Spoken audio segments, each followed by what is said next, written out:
Hello and welcome back to episode 26 of the Brick Clubhouse.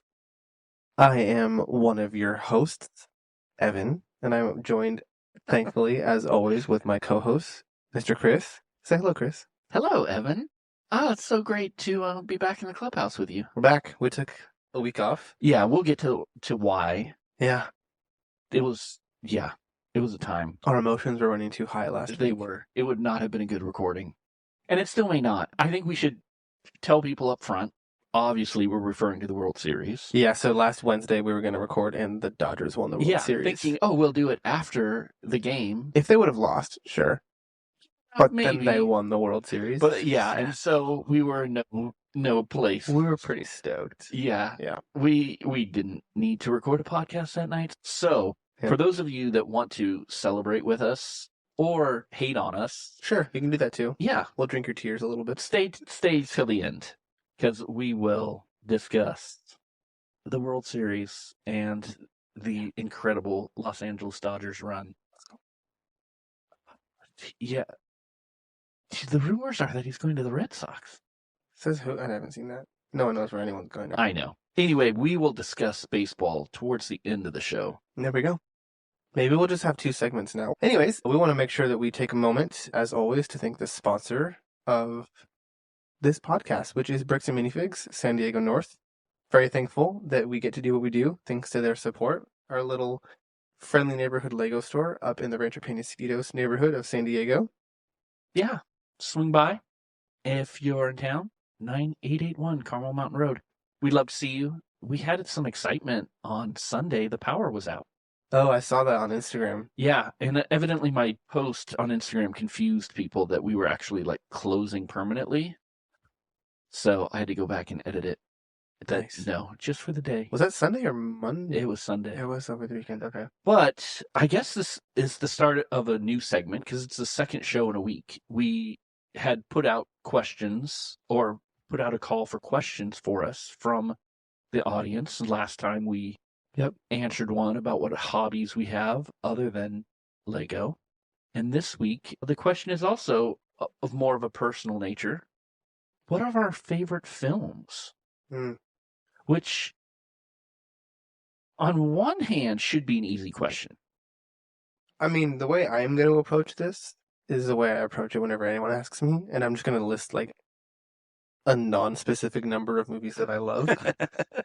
Because I cannot pick a favorite. No, it's impossible. I like most movies that I watch, and I'm not someone who knows a ton about film and what makes films great. I know that I love watching movies, but I know that I go into a movie just wanting to have fun and enjoy it and feel something. I cry in most movies that I watch. Have we talked about that? I'm a crier. I mean, we've watched movies together, and we've been crying at the same time in movies. What movie did we cry to?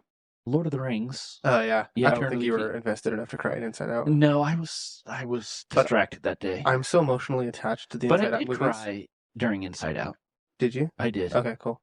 I'm so emotionally attached to those movies that I cry during the intro music. Oh, wow. Like, I can hear that song and get emotional. Yeah. Yeah. Anyways, yeah, favorite movies. I mean, like I said, I'm going to list a few.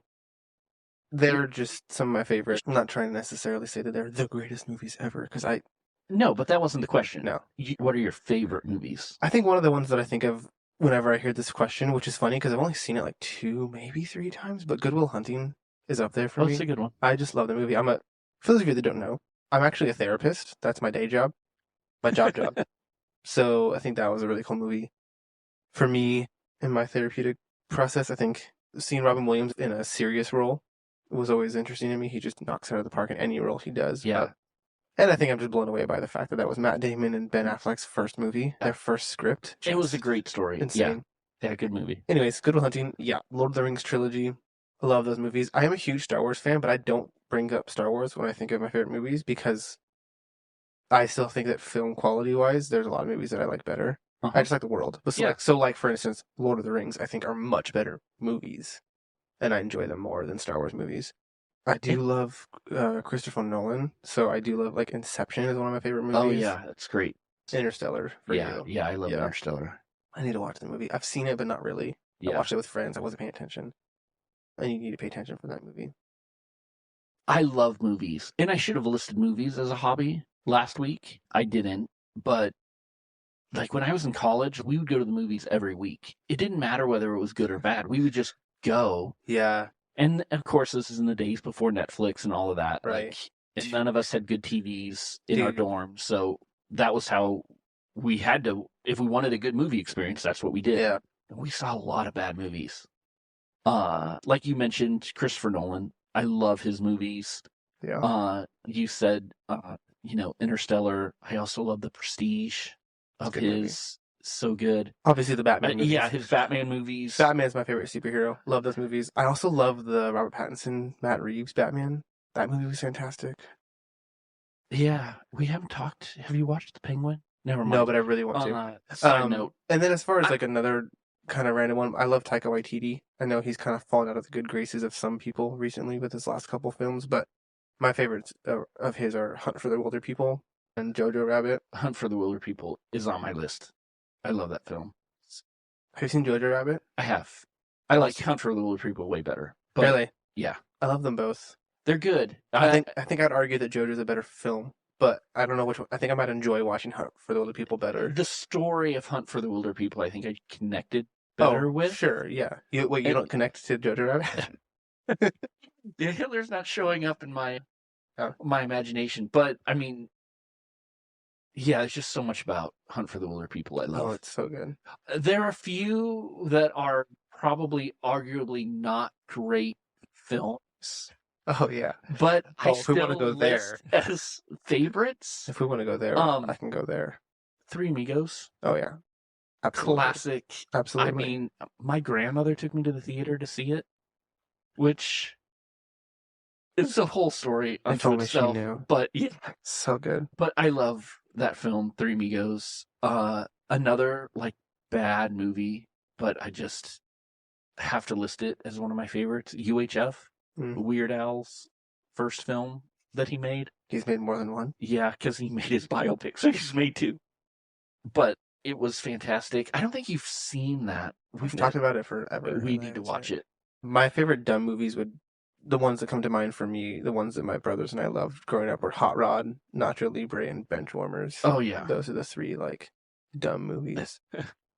those Yeah. are good ones. Yeah, like I love Star Wars. What I listed as one of my favorite movies. Probably not. Yeah, I'm kind of the same. I like the world more than I like the stories. Does that make sense? No, it totally does. I am also a big superhero fan and Harry Potter. Again with Harry Potter, the books were so much better than the movies. But the I movies are still still love. so good. The movies are still so good. I also have a soft spot in my heart for all the Spider-Man films. Yeah. Like Like, for different if we want reasons. to get real spicy, I'll give you my hot take on Spider-Man movies. But no, yeah, I think the obligatory, I would have to say, obviously I'm a huge Disney fan. So my favorites like Inside Out, Incredibles. So you're a Pixar fan.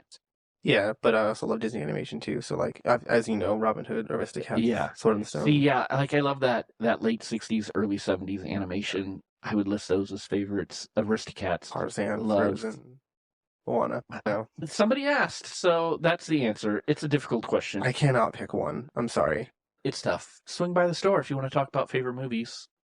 I think we got in a movie argument the first time you came in the store. Not an argument. No, well, we don't need to get into that. disagreed, Sure. but we don't need to get into that. But yeah, come tell us your favorite movies or make a comment. You can do that on thebrickclubhouse.com or on our Instagram, Facebook page. I like how Brick this person Clubhouse? asked us what our favorite movie is, and we gave them just like an entire like library. Yeah, like a 5-minute discussion. See, Nothing. honestly, I wish I had a favorite movie that I could just go to and put on, but I don't. Maybe every once in a while we need to do like Chris and Evan go to the movies and we'll both watch a movie and then discuss it at the end of one of our That'd be funny. podcasts. Bailey and I have AMC movie passes, but once we moved out of Mission Valley area, we haven't really gone. AMC's not as convenient from here. No. No, we need to go. Anyhow.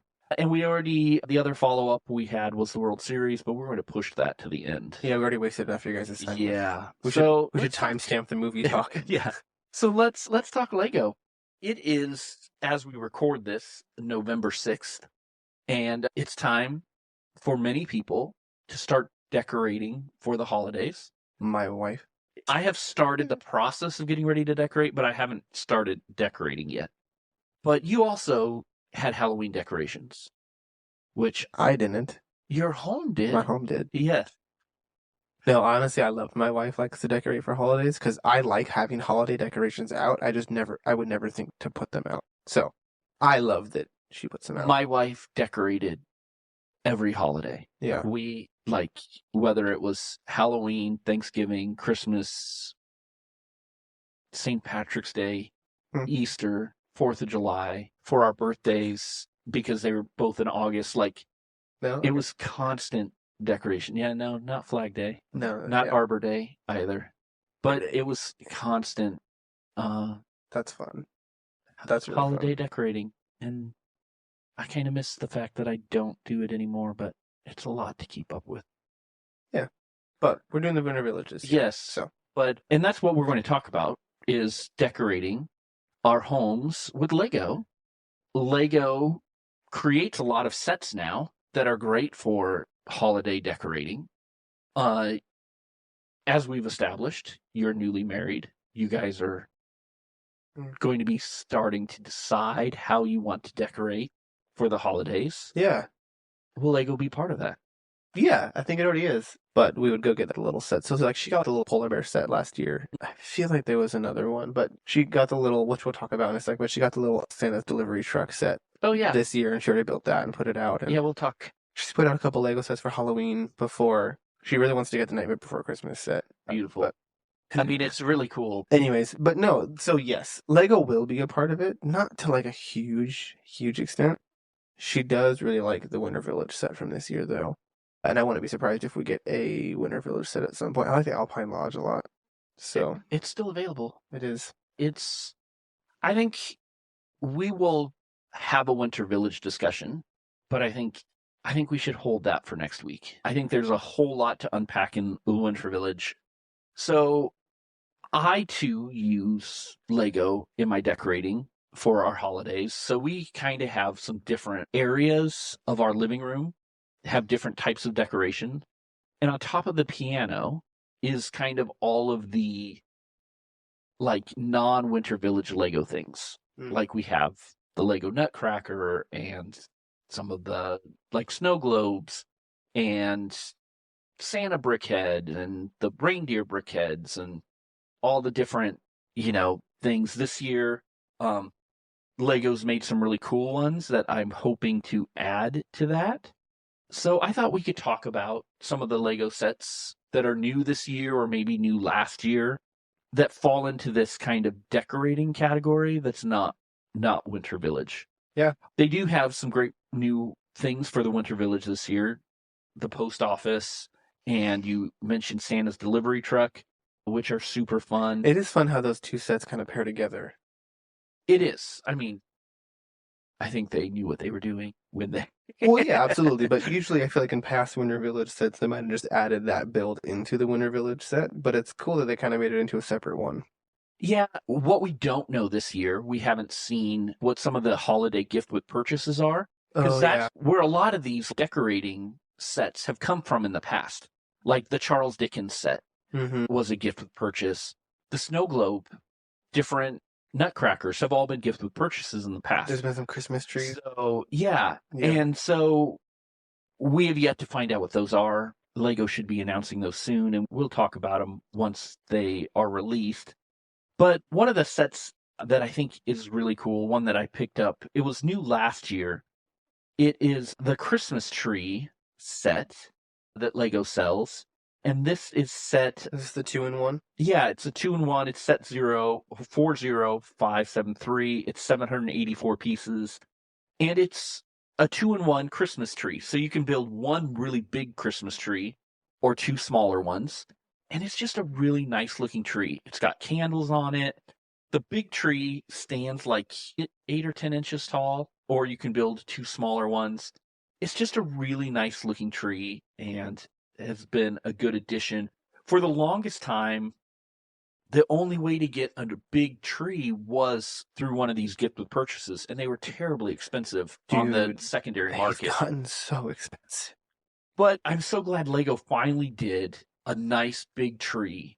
Yeah, and it feels like this one, along with the Reindeer Battle Pack, are kind of like set so that At least not for now. They're not going to retire. They kind of just bring them out every year again, Well, yeah, which is fun. or in 3 or 4 years, maybe they'll update it to Sure. something new. Yeah. But the Christmas tree's a great one. And a side note, we have most of these in the store right now, so you could come by and pick these up or get a closer look at them. I think Bailey and I need to pick up that reindeer battle pack this year because I do love that set. It's a good one. The sleigh build is awesome. Yeah, let's just go ahead and talk about it. Now, Yeah. this is one of those that could be Winter Village, maybe not, but as the reindeer battle pack. But it's set number 40499. It's 343 pieces. It has one minifigure of Santa and then 4 reindeer. And the set is actually called Santa's Sleigh. Yes. It has a substantial Santa's sleigh attached Really to these 4 reindeer. And this is why I don't necessarily consider it part of the Winter Village, because the scale of Santa's sleigh It's big. is way out of whack for the rest of the village. And the back of the sleigh is just chock full of little pieces for toys and teddy bears and skis and a bunch of stuff. Well, it even has a little drawer in the back you can open up, and there's more toys in there. Yeah, it's great. It's a nice looking set. It's a bright red sleigh. It's very, reminiscent of Elf, except there's no rocket on the underside. But you could modify it if you really wanted to do your own little mock of Elf. And it comes with 4 great looking reindeer. Enough for it to be considered a battle pack. Because up until this came out, all the reindeer were brick built. So in earlier Winter Village sets, it was all brick built reindeer. So getting Lego's been killing it on the animal front the last few years. Yeah, they have. And so I think these reindeer are just part of that. And it's a great set. Highly recommend it. I say as I look at my red panda in the bookcase behind me. In terms of Lego killing it with animals recently. Another one I think they really did well for the holidays. They finally released a holiday botanical set. 2 of them actually this year. Yeah. The first one is the poinsettia. Yes, so this one is set number 10370 with 608 pieces. As some of you may know, some of the previous botanical sets are just flowers, and some of them have the brick-built vase. This is one of the ones that has the brick-built vase. So it's not really a vase, it's like a planter. Yeah, it's kind of almost like a basket looking. It's like it would look like if you got a poinsettia without the plastic wrapping around it. It looks great. I can't tell exactly how big it is. For some reason, they don't have dimensions listed. It's not huge. No, but it's got 5 big blooms. And they look just like, this botanical line that they have created, they really do an amazing job of making these pieces look like the flowers that they're supposed to look like. And this one is no different. Yeah. I'm just looking in the specifications here to see if they have dimensions. It stands 8 inches tall. Okay. And 8.5 inches wide.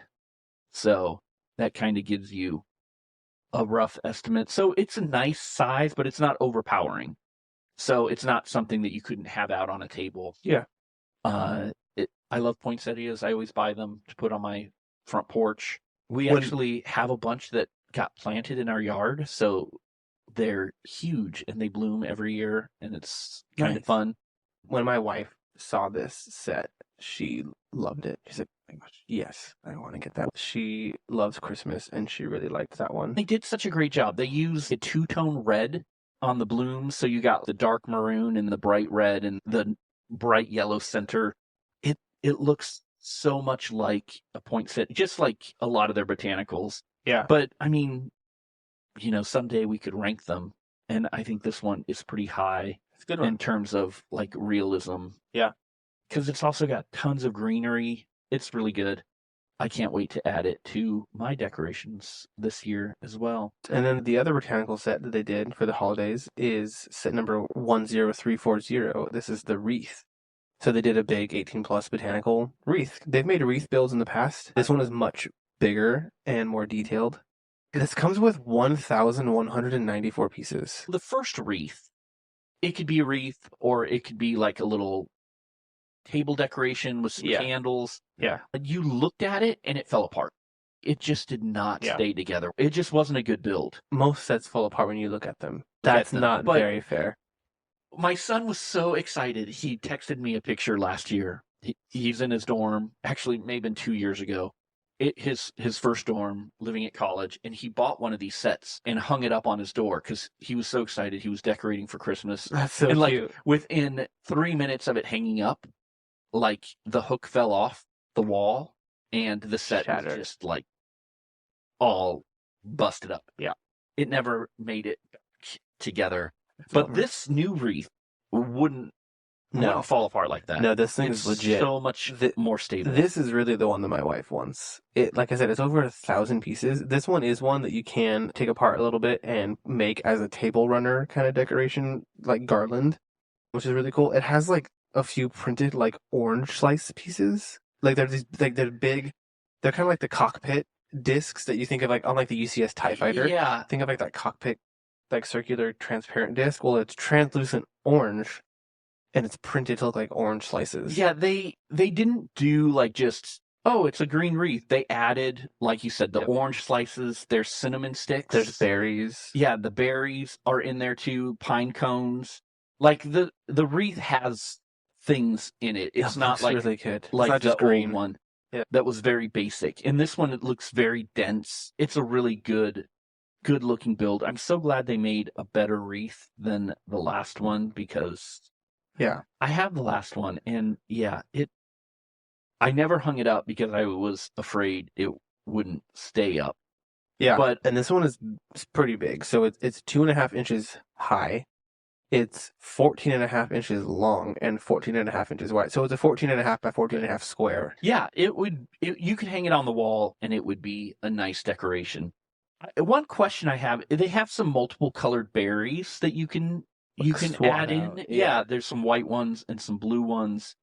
But we always put up a wreath with berries and pine cones. So like that's in my head that's all a wreath needs.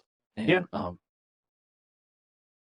So maybe this year I'll put this up instead of getting a real one. Maybe. But it wouldn't smell as good as the real one. Maybe if my wife is lucky, she'll get it. She wants it. Yeah, she's nodding at me. Yeah. Another Christmas themed set, which is new for this year, is set number 40743. This is the Christmas table decoration. This is new this year, right? It is. Yeah, And I okay. really like this one. Yeah, this one is 3 pieces, so nothing huge, but it's basically the dark forest green pieces, and then this one uses like kind of the lighter like Kelly green pieces, like the shrub and leaf pieces, and it basically looks like a little just floral kind of holiday decoration, like table decoration with a little red candle in the middle with a bow around it. Really cute. Yeah, I really like this one. I think it looks nice. And yeah, it's again not a big piece or a big set, not a lot of pieces, but just would add some of that Christmas ambiance. I could see getting a couple of them and having them, at different ends of your mantle or whatever if you really wanted that much Lego in your holiday They're fun. decorating. Or they could definitely, I mean, that's called a table decoration. You could definitely put a couple of them. If you have a big table that you get together for Christmas or Yeah. Thanksgiving, you could put a couple down the table with maybe the wreath in garland form in the middle. As the runner. Yeah. Yeah, and I'm glad they're doing more of these holiday sets and really kind of leaning into it this year. Because in the past, we've gotten like one or two, but this year, like, there's just a whole bunch. Absolutely. One set that came out last year that is also here, they have the build your own gingerbread ornaments, which is a cute little set. It's only 190 pieces, but you can build 3 gingerbread men and decorate them how you want. There's different eyes and some different color pieces that you can swap in, kind of like some dots, so that you can give them, different clothes or put a bow on one or, however you want to do. It's kind of a fun tree decoration. Another one that they released last year. Is this the Nutcracker? The Nutcracker. Yeah. A few years ago, they had a big Nutcracker that was a gift with purchase. And a few years before that, there was even a bigger Nutcracker that was one of the employee gifts. So this one is much smaller, but it's still a Nutcracker. It is. I have a collection of Christmas Nutcrackers, and so Lego Nutcrackers. Well, this is the second Lego Nutcracker I'll have. Yeah, this is actually the third because I have the Lego, the Brickhead one. So yeah, so this is set number 40640. This has 208 pieces, and it's just a little Lego Nutcracker. It's kind of exactly what you would expect. Person Yeah, I mean with a it's toy soldier hat and a little back thing on the so back you that can. opens the mouth. Uh-huh. You can't crack real nuts that I should go with. wouldn't. I think that the nut would win over the Lego. Yeah, and it is not very large, so you couldn't like put a I walnut don't in think you there. could fit a nut. No. So did we miss any I think we mentioned of the We mentioned the decorations? Santa's delivery truck. Maybe we'll go into more depth in the Winter Village episode, since that really is basically just a continuation of It the Winter is. I Village set from consider this it year. part of the Winter Village. I Yeah, think the last thing to mention, this is a set that has been out for a little while that we've already covered briefly, but it's the Nightmare Before Christmas set. I personally always associate that movie more with Halloween, mm, but for people that like that movie, they want it to stick around for more than one holiday. And the set is of Halloween Town, but there it does come with bits and pieces that you can kind of swap out to make it look like the town's decorated for Christmas. And it comes with the Sandy Claus minifigure. This is set number 21351 with 2,193 pieces. This is Tim Burton's The Nightmare Before Christmas, which is back ordered on Lego.com, but we have one or two. Well, if you can get your hands on this one, this is another Christmas-y Oh, there is type set. one other holiday set though that we do have in the store right now, and this is one of those. It could go in the village, but I think it's too oversized for the village, and that is the Home Alone house. The biggest Lego Ideas set It ever. is amazing. Now, this set, based on a great film, it's also currently back ordered on Lego.com. But like we said, we have one in the store right now. This is a You can great come set. pick up. It's an awesome set. Yeah, and if you're a fan of the movie, like it's everything you would want. Like you've got the treehouse with the zip line, the dancing Michael Jordan, the little van that the thieves drive. It's just a great set. I think it's a little too oversized for the village. Yeah, It's just not the same scale. it's huge. They really went all out with this one. An interesting side note about this set: it is almost 4,000 pieces, but it comes with 24 bags exactly. So you could That's right. almost build it It's an as advent like an calendar. advent calendar. Sure. Just one bag a day. That'd be fun. And come Christmas, you'd have the Home Alone house. Or you could just sit down and binge watch the first two movies and build it. Don't go past the first two, because the rest of them are horrible. I do. I enjoy these films.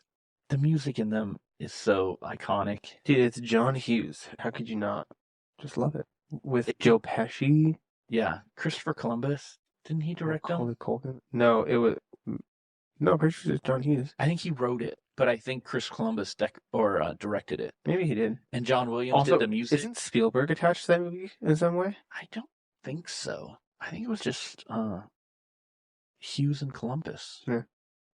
But again, we're dabbling into movie podcast territory. You're right. It was Chris. This is It not. was Chris Columbus. I could have sworn it was produced by Spielberg, but I could be totally wrong. It may have been made by Amblin Entertainment, which is his company.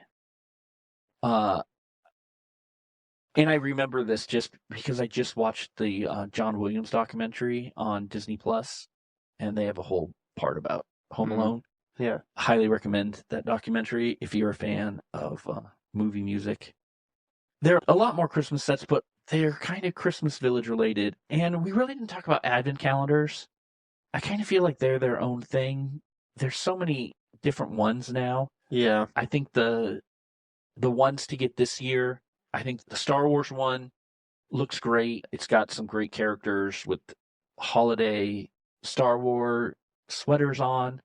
I think the city one looks really good this year. Also has some great holiday sweater minifigures, including a dog with a holiday sweater, Nice. which is, I think, super fun. And I think next week, maybe we'll do a draft of our favorite Winter Village sets. That could be fun. So stay tuned next week for Winter Village. And maybe I'll have my Winter Village put up by then, and we can post some pictures so people can see my Winter Village. That'd be fun. Maybe as a bonus, we'll film some video of it and post on the YouTube channel. That is what is out there for holiday decorating. I was very wrong about Spielberg and Home Alone. I don't know where I got that from. I don't either, but I was trying to not just say you were wrong. No, you knew I was, though. That's okay. I guess it But was Chris Columbus that I was remembering. I remember the last time I watched that. I remember in the credits, I was like, "Oh no way!" And for some reason, I thought that was then. Oh no way, Spielberg? No, it was probably no. Chris Columbus. Is it Namblem Entertainment, though? It's It doesn't irrelevant. matter. I was wrong. So, anyway, I'd love to see, let us know if you decorate for Christmas using Lego. I know many of you do because I've talked to you in the store. Had a great discussion today with one of our regulars about his Winter Village. He's doing some really cool things. We'll talk next week. He's much smarter than me, and it involved programming. Of course it did. Anytime you have to bust out computer programming to do your Winter Village, that's great. That feels like the moment when he put on the rock version of Carol of the Bells to Home Alone. So we'll talk about Winter Village though next week. I do want to hit a few things before World Series talk about what's new in the store. We just talked about a whole bunch of holiday sets, and they are all available in the store right now. We're also starting to get a lot of our used Winter Village sets and other Christmas decoration sets out and are available. I'm surprised how many we've sold just in the few days they've been out. If that's something you want to have for the holidays this year, I do want to call out a special day coming up November 16th. We're going to have a little Thanksgiving themed. That's still a holiday, by the way, even though it's not going to be Christmas. A holiday or a Thanksgiving make and take build, so free with any $10 purchase, you'll be able to make your own little tic-tac-toe set. So hopefully it's something that maybe the kids can keep themselves busy playing while mom and dad are getting things ready for Thanksgiving. So come on out November 16th. We'd love to see you as we do that build. We did a build for Halloween at our Burger Treat event, and it was super fun. Yeah, the little ghosties. So we're going to try to do these monthly. So stay tuned to find out what December's will be. As long as the person in charge of ordering those does his job. Well, yes. I just ordered a bunch. We don't need to call him out, Evan. But the person needs to tell Evan what to order. So that is a problem. I haven't decided what we're going to do for the December one yet. So those other things we ordered are for other events in December, but not our make and take build. Yeah, we'll figure it out. So that's what's happening in the store. Love to see you. We have some other special things coming as the month progresses that we'll be more ready to talk about. Small Business Saturday and Brick Friday and other plans for the holidays are coming up. It's going to be here fast. Yeah, it's kind of nuts. Yeah, a little too fast. We're hosting Thanksgiving this year. Oh, that'll be fun. In our new home for the first time. That'll be a blast. It'll be a good time. So we haven't decided where we're going for Thanksgiving. We need to figure that out. Yeah. But don't worry, it's only 3 weeks from tomorrow. I know. But before we say goodbye, you just did. So we have to talk about the World Series. So a week ago, the Dodgers were crowned the 2024 World Series champions. And for those of you that don't care, you can turn the podcast off now. For those Padres fans, sorry, Padres fans. Take that.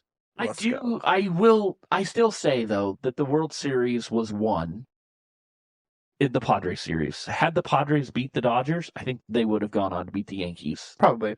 I mean, the thing is about baseball is that any team can win any game on any given day. So, like, the games would still have to be played, obviously. But yes, I do think that everyone can agree that the Dodgers and the Padres are the two best teams. But even on Game 5, I was not expecting to win, especially when we went down. Oh, you mean against the Yankees? Against the Yankees. I thought against the Padres. No. We beat the Padres. We don't have to rehash that. No, I wasn't really expecting to win Game 5 when they went down 5-0. And I knew that if the difference is that in the past, like bullpen games, besides in the Padres series, so against the Mets and then against the Yankees, the Dodgers were very conservative with their bullpen usage if they weren't winning. And so they didn't use any of their high leverage guys. Well, they ran a bullpen game out in Game 4 with all their low leverage guys. So by the time they got killed. And Jack Flaherty, well,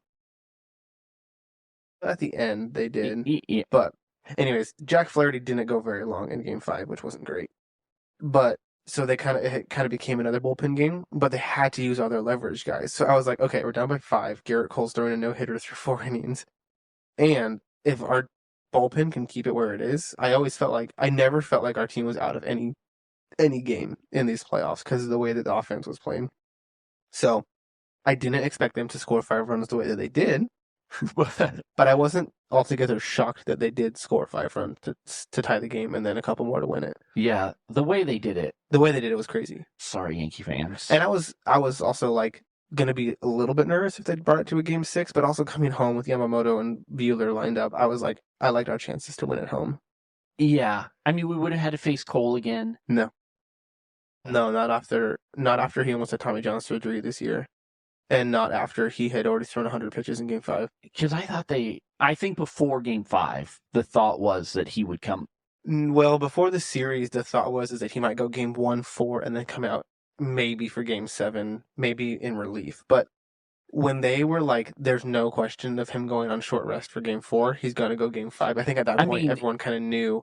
I mean, he could have been available to close Game 7, but he would not have started. And even the way they played Game 5, like there was no way. Yeah, so there was no way he was coming back after all that. No, in that moment, they were like that was his last game of the year, no matter what. And so, no, I was not worried about that. We hit Rodon and Schmidt well, so I wasn't worried. I really felt like we were going to win the series either way, but it was so fun closing it out the way we did. And for those of you that listen to us ramble about before the World Series on the last podcast, I had said my prediction was Dodgers in 6, but if it's a short series, I said I think there's a decent chance the Dodgers could sweep the Yankees. Well, they were one game away from doing just that. Yeah, shocking. I thought it would be a 6 or 7 game series. I was really surprised when they went up 3-0. I did too going into it, but like I said, I did see a world where the Dodgers just ambushed them, and that's exactly what they did.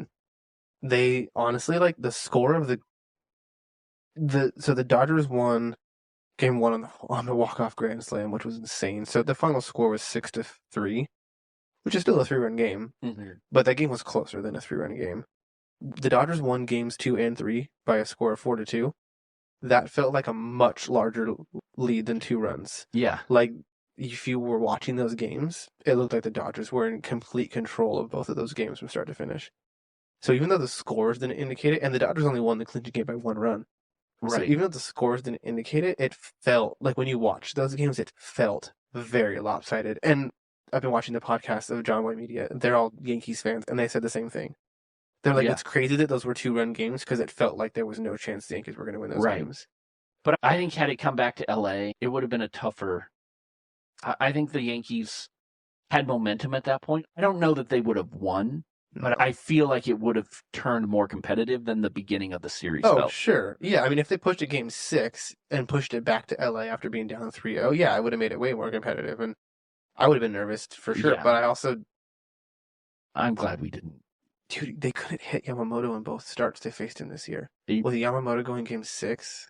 And Buehler was just after lights out. After Buehler gave up the home run to Tatis in the second inning of Game 3 of the NLDS, he didn't give up another run. He went 13 scoreless innings the rest of the and I love that he came in and closed it out. That was insane. I called it like an hour before it happened. You did. I turned to you and Bailey and I was like, Walker Buehler's closing this game, by the way. Yeah. And you guys were like, what? And I'm like, so good. And I'm like, think about it. They have no one left. Trenton's going to come in the 7th. The most he's going to go is 2 innings. They've used everyone else. Honeywell, Kasparius, and Knack, and Hudson all through the day before. And we're gassed. We didn't have it. And they weren't going to throw Yamamoto on short rest. I was just doing the math in my head. I was like, Walker Buehler's closing this game. Yeah, it was fantastic. It was so much fun. I mean, just the whole thing. From Freddie's grand slam in Game 1 to Walker closing it out. Grand slam. We watched both of those games together too. Freddie grand slam was insane. It was so much. I had said leading up to it that it felt a lot like 88. Yeah. Like we felt like we were a great team, but it didn't feel like we were a team that should win because we had so many injuries. Once we got past the Padres, though, it did. Oh yeah, then it shifted. I just going into the playoffs, it just didn't feel like we had the depth. Yeah, mostly in pitching, but then and I made the Kurt Gibson comparison to Freddie Freeman before the NLDS started. I was like, "Are we gonna get a Freddie Freeman, Kurt Gibson moment?" And I had no idea. yeah, I think it's interesting because after the Padres series for the NLCS and the World Series, like when they were doing the pregame before the series, Jeter and Arod and Poppy, they're all like, oh, they picked the Mets and they picked the Yankees Yeah. because they were like, I just think the Dodgers' lack of starting pitching is gonna bite them. They only have 3 stars, blah blah blah, and they kept saying it, and we kept showing that we could Right. do it. Like we kept Like, proving them wrong. I know, but we on paper, it shouldn't have worked, but it did. Yeah, I mean, we just had a dominant bullpen. They started to run out of gas at the end a They little did. bit. And that's what made me nervous about going. They were a little gassed deeper. because they had been used, so it was starting to wear on them. But yeah, I mean, the thing is that like it had to go perfectly for the starters, and it kind of did. Every other Flaherty start was not great, which is a bummer because his starts when he was on, he looked unhittable. Yeah. And it was fantastic. But he was kind of that way all year. He was either really on or really off. Yeah. But the Dodgers got length out of their starters that they hadn't gotten in the playoffs in years, and that was huge. And yeah. That was, so it was like going into it, I was like, there's a world, I think I told you guys, I was like, there's a world where these 3 starters go out and shove, and our bullpen is lights out. And that's our path to winning the World Series, and it happened. Yeah. And they didn't show up as much in the World Series, but our offense was historically great in the National League Championship Series. Yeah, historically great. But I mean, I think the Yankees had better pitching than the Mets, which is part of that. They did, especially the bullpen. Yeah, we actually hit the Yankees starters better than we hit the Mets starters, I think. Maybe not. Well, except for Garrett Cole. Yeah, and maybe it was just the Garrett Cole games. I mean, that was 2 of the 5. We won both of them. I know, but it took like a historically bad inning on the Yankees' part for us to come back. I felt bad for all the Yankee fans, reliving that inning. I did. Watching the coverage after the fact. I was soaking it all in. It was fantastic. But like some people were saying, yes, the Yankees made 3 errors and coughed it up in that inning. And had a bulk. Well, and that was the next inning. What was that? Okay. Yeah, that was the 8th inning. But, and after those 2 errors and the 1 mental error, it was still 2 outs with 1 run scored. So they could have still gotten out of it. They had plenty of opportunities. So you have to also tip your cap to Freddie Freeman and Teoscar Hernandez for having back-to-back clutch 2-run hits. Yeah. They still hit him when they needed to. Yeah. I thought Teo hit that home run. I thought he hit it out. Beautiful. But Freddie was the man. Dude, yeah, I think the Hollywood story of Freddie Freeman winning World Series MVP. I mean, after the year I've always liked Freddie since we signed him. I've loved Freddie since he was on the Braves. You could tell he's a great player, a quality person, great dude. Just the way he talks about his family and what he went through this year with his son. Did you hear the story about his broken rib too? Yes, dude. The day before NLDS, he collapsed in the batting cage and couldn't walk because he had a broken rib. And he said, I watched his interview from Jimmy Kimmel the other night, and he was like, yeah, how I was a game time decision every day? That was actually less because of the ankle and more because of the rib. And no one even knew he had hurt a broken rib. Unbelievable. And then he hit a home run in the first 4 World Series games. Freddie. Yeah, which, I mean, and if you go back to his last World Series with the Braves, 6 consecutive World Series games, which was a record. And he almost had another one in Game 5. Yeah, really close. Judge made a great catch. I don't think that ball's going out, but he was close to it. Yeah. But Freddie Freeman had 12 RBIs, which tied the all-time record for a World Series.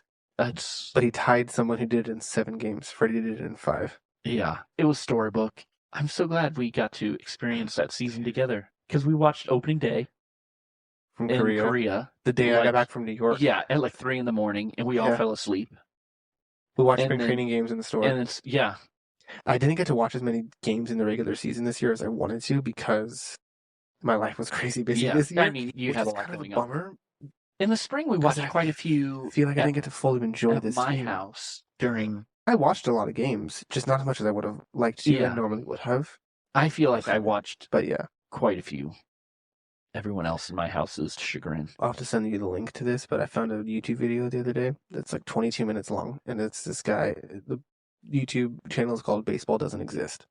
He has almost 1 million subscribers. It was about how the Dodgers are set up for a full-on run of dominance in MLB. And this World Series is just the beginning with the way they've set up their payroll. their TV deal, their scouting, their farm system, and the deferred money. Yeah, this could be the best era of Dodger baseball under Shohei Ohtani's contract that we've ever seen. the business side of this whole thing is super fascinating. It'll be interesting if they can keep getting the right players and keep it going. Yeah, I'm very curious to see what kind of an offseason they have.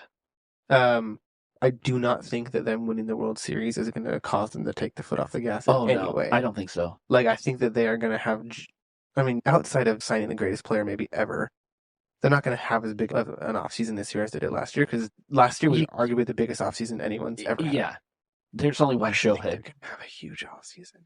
And they could come close to having the same offseason. Yeah, it'll be, if you take Shohei out of the equation, like all the rest of the moves they made, they could equal or surpass. Well, yeah, and I was even going to say, instead of Yamamoto Ohtani, they could get Sasaki and Juan Soto.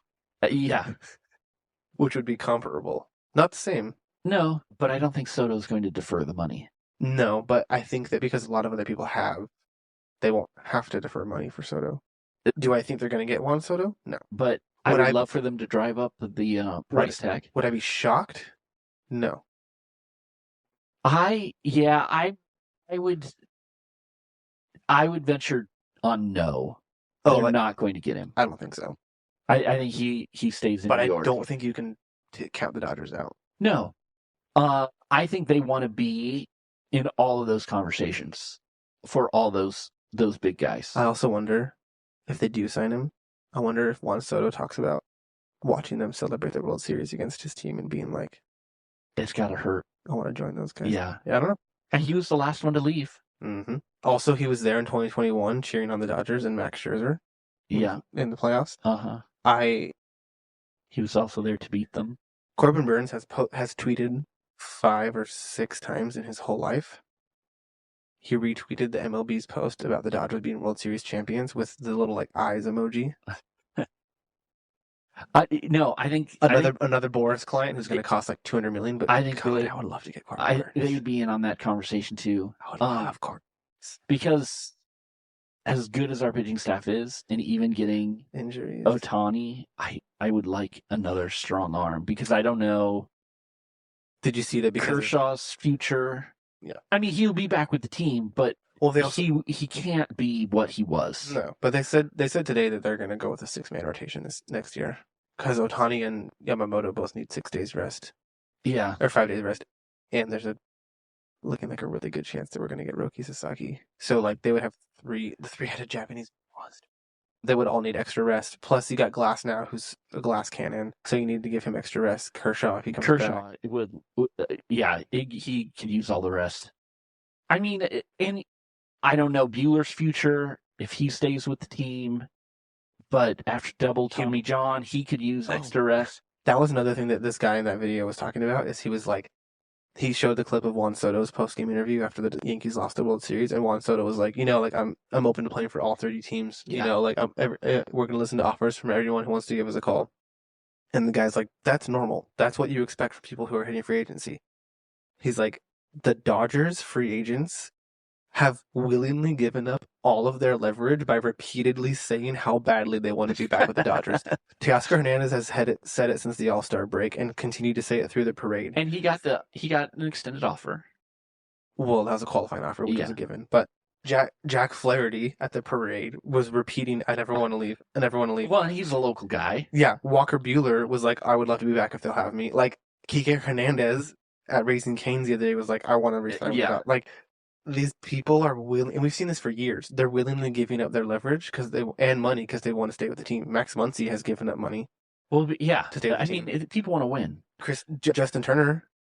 Yeah, did that a couple times. I love Justin. Anyways, it's enough baseball talk. Thank you, everyone, for sticking in to the end. And thank you, Dodgers, for not making me look like a fool when I said on this podcast that they could come out and just destroy them. And they did. It was super fun. I loved it. And I can't wait till next spring, and we get to do it all over again. But I'm excited for the off season too. Winter meetings next month. But I don't know that we'll be discussing that on the podcast unless they sign. Well, okay, we may a little bit. Thanks for sticking with us through baseball talk. Yeah, if you did, thanks for hearing my rambling. Yeah, this is what happens when you hang out with us. So this is what you get.